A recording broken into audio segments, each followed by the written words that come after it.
On 20th October 2015 is a day, once again Kenya celebrating Mashujaa Day, and they are remembering the great heroes who fought for this country. They fought for freedom, and they brought forth the freedom that is now characterized as independence in Kenya. And today we had a privilege to visit one of our own, Mr. Mahasi, who has opted to spend the day at home, and maybe he could give us views and some memories and everything that is nostalgic, and he can tell us who are his heroes and what is his perception about the Mashujaa Day of today. How are you, Mr. Mahasi? I'm all right, sir. How are you doing? No, I'm all right. Could you please tell us what is your feeling about this day? Well, today is a day I have nothing to celebrate about Mashujaa Day in this country. I have to be open with you because I feel that the wrong people are being honored in this country. Why would you say so? Well, there are many people that have not been honored who, according to me, should have been honored. As we celebrate this day, in this very village, there is a man called Dr. Ezekiel Minjo.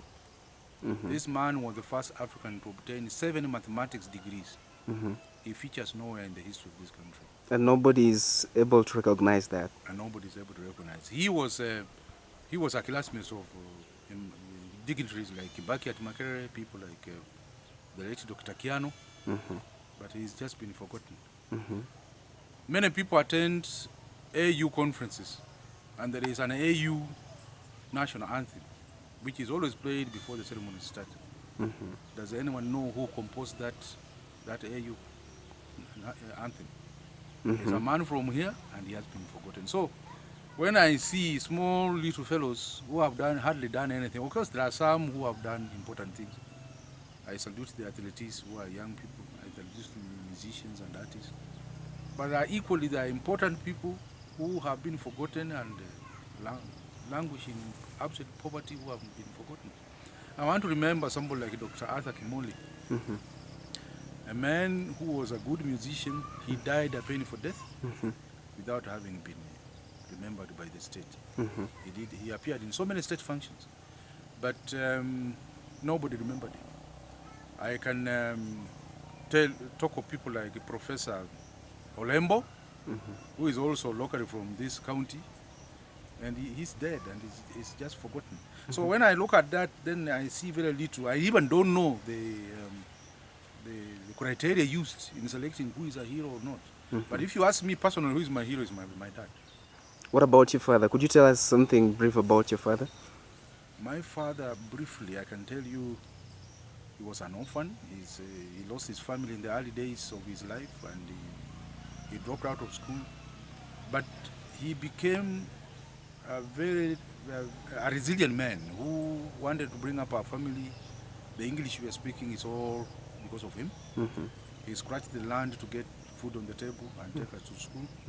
So I honor him. And then he was also a philosopher.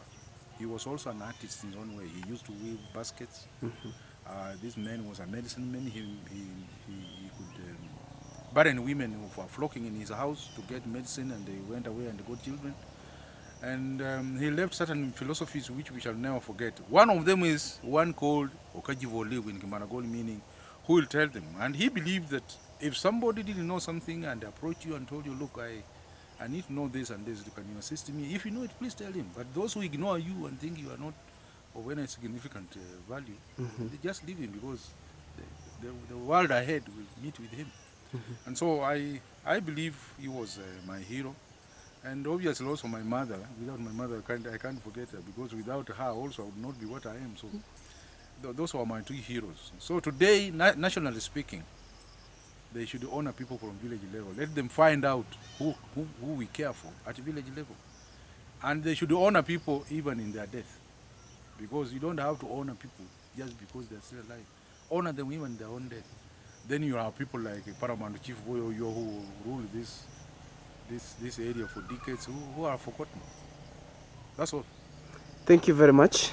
And maybe just before we end the interview, you could give a message to the young people who are aspiring to be heroes and to leave a mark in the society. What could you tell them? I want I want to thank you because I invited you to come to my home because I would like you to be the future heroes. You should always leave a mark in the place you are. Leave it better than you found it. And I have been here to be able to give you some insights on what you can do to improve the lives of the society in which you live here. I believe there is a lot to be done here. There is a lot of development to be done. There are youths to be employed, and you should start, shaping up your own destiny and that of your age mates for future generations. That's all I can tell you. Thank you very much. Thank you.